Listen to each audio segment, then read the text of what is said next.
Graduate MLC elections అదేవిధంగా 2 teacher MLC ఎలక్షన్స్లో భాగంగా మేము ఈరోజు ప్రెస్ మీట్ పెట్టడం జరిగింది. ఈ యొక్క ఎలక్షన్స్లో ప్రచారంలో భాగంగా రేపు ఇక్కడికి మన రాష్ట్ర అధ్యక్షులు అదేవిధంగా కేంద్ర మంత్రివర్యులు గౌరవనీయులు కిషన్ రెడ్డి గారు రేపు ఇక్కడికి విచ్చేస్తున్నారు. సంగారెడ్డిలో ఉదయం 11 గంటలకి 10 గంటలకి మధ్యాహ్నం 2 గంటలకి పటాన్చెరులో ఓటర్స్ తోటి ఓన్లీ ఓటర్స్ ఎవరైతే ఉన్నారో వారితోటి ఈ యొక్క మీటింగ్ ఉంటుంది. మరి ఎందుకు అనంటే ఈరోజు తెలంగాణ రాష్ట్రంలో జరుగుతున్నటువంటి ఎలక్షన్స్ సాదా సీదా ఎలక్షన్స్ కావు. ఇది ఒక గ్రాడ్యుయేట్ ఎమ్మెల్సీ ఎలక్షన్స్ కాబట్టి ఈరోజు ఓటర్స్కి దిశానిర్దేశం చేయడం కోసం మరి రేపు ఇక్కడికి కిషన్ రెడ్డి గారు రాబోతున్నారు.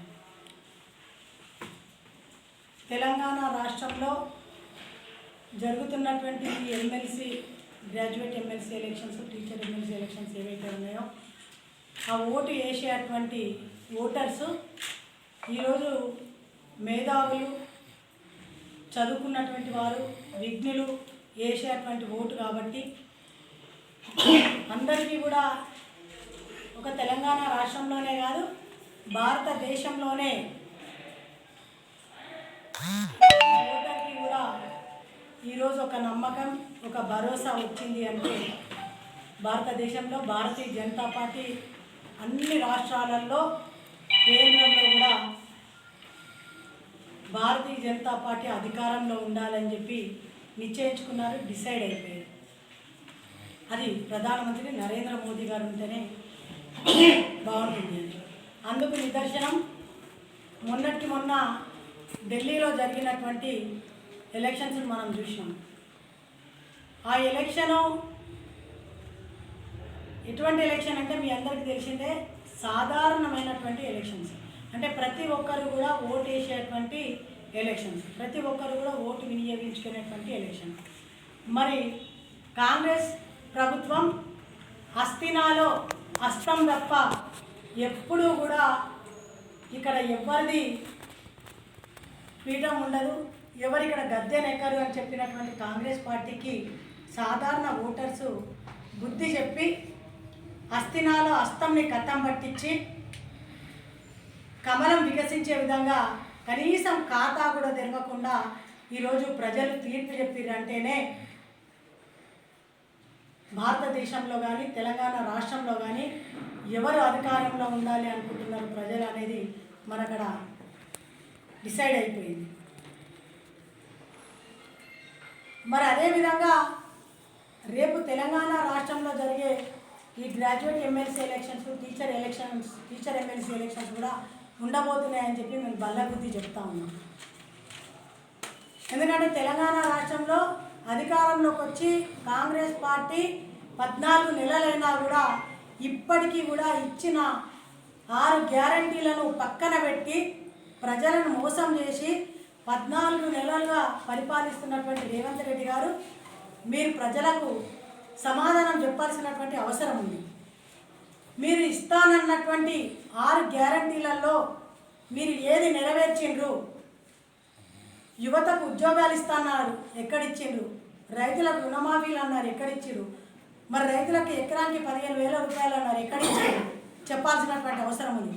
ఈరోజు స్టూడెంట్స్కి మహిళలకి స్కూటీ ఇస్తా అన్నారు, ఎక్కడిచ్చిరో మీరు చెప్పాల్సినటువంటి అవసరం ఉంది.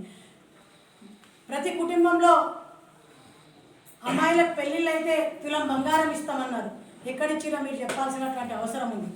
ఇట్లా చెప్పుకుంటూ పోతే ఎవరికి ఏది కూడా ఇవ్వకుండా ప్రజలను మోసం చేసి ఈరోజు గద్దెనెక్కి కూర్చున్నారు కదా. మీరు ఈరోజు తెలంగాణ రాష్ట్రంలో జరుగుతున్నటువంటి 3 ఎమ్మెల్సీ ఎలక్షన్స్ ఏవైతే ఉన్నాయో నిజంగా మీకు తెలంగాణ రాష్ట్ర ప్రజల మీద చిత్తశుద్ధి ఉంటే మీకు నిజంగా ప్రజలను మేము నిజంగా ఈరోజు ఇచ్చినటువంటి అన్ని గ్యారంటీలు అమలు చేసి సుపరిపాలన అందిస్తున్నామనే దమ్ము ధైర్యం ఉంటే మీరు ఈరోజు ఎమ్మెల్సీ ఎలక్షన్లలో ఓటు అడిగే కంటే ముందు ఇవన్నీ కూడా మీరు నిరూపించుకోవాల్సినటువంటి అవసరం ఉంది. అప్పటి వరకు కూడా మీరు ఓటు అడిగే హక్కు అధికారం మీకు లేదని చెప్పి మేము చెప్పట్లేదు, ఇది భారతీయ జనతా పార్టీ చెప్పట్లేదు, అక్కడ దేశ ప్రజలు చెప్తున్నారు. దానికి నిదర్శనం మొన్న ఢిల్లీ ఎలక్షన్స్. అదే విధంగా తెలంగాణ రాష్ట్రంలో కూడా కాంగ్రెస్ పార్టీకి బుద్ధి చెప్పబోతున్నారని చెప్పి మేము ఈ సందర్భంగా తెలియజేస్తాము. మరి ఈరోజు భారతీయ జనతా పార్టీ అధికారంలోకి వస్తే, అదేవిధంగా తెలంగాణ రాష్ట్రంలో కూడా అధికారంలోకి వచ్చినటువంటి తెలంగాణ రాష్ట్రంలో కూడా 8 మంది ఎంపీలని ఎమ్మెల్యేలను గెలిపించినటువంటి ఘనత తెలంగాణ రాష్ట్రంలో ఉంది. దేశంలో ఎక్కడ భారతీయ జనతా పార్టీ ఉన్నా కూడా మరి ఎక్కడ అయినా కూడా ఈరోజు ఇచ్చిన మాటకు కట్టుబడి ఉండి పరిపాలిస్తున్నటువంటి సందర్భం మనం చూస్తాము. అదేవిధంగా రేపు తెలంగాణ రాష్ట్రంలో జరుగుతున్నటువంటి ఎమ్మెల్సీ ఎలక్షన్స్ ఏదైతే ఉందో, గ్రాడ్యుయేట్ ఎమ్మెల్సీ ఎలక్షన్లలో కూడా మరి మీ అందరికీ తెలిసినటువంటి విషయమే. ఇక్కడి నుంచి గ్రాడ్యుయేట్ ఎమ్మెల్సీ అభ్యర్థిగా అంజిరెడ్డి గారు చిన్నమైల్ అభ్యర్థిగా మా భారతీయ జనతా పార్టీ ప్రకటించడం జరిగింది. అదే టీచర్ ఎమ్మెల్సీ అయితే మలక కుమరయ్య గారిని ప్రకటించడం జరిగింది. ఈరోజు తప్పకుండా గ్రాడ్యుయేట్ ఎమ్మెల్సీ అభ్యర్థిగా మీరు అంజిరెడ్డి గారిని కనుక ఇక్కడ ఓటేసి గెలిపించడానికి కూడా ఓటర్స్ సిద్ధమై ఉన్నారు.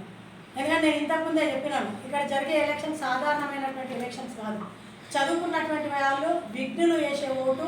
ఈరోజు సాధారణ ప్రజలే ఏ విధంగా పరిపాలన బాగుంటుంది అనుకొని బుద్ధి చెప్పిరో ఈరోజు చదువుకున్నటువంటి ఓటర్స్కి మరి విజ్ఞతతోటి ఆలోచించి ఓటేస్తారు. కాబట్టి అది తప్పకుండా భారతీయ జనతా పార్టీ అభ్యర్థికి వేసి గెలిపిస్తున్నారని చెప్పి ఈ సందర్భంగా తెలియజేస్తాను. మరి ఈరోజు 317 జీవో గురించి కానీ కాంగ్రెస్ పార్టీ ఎప్పుడైనా అండగా ఉందా?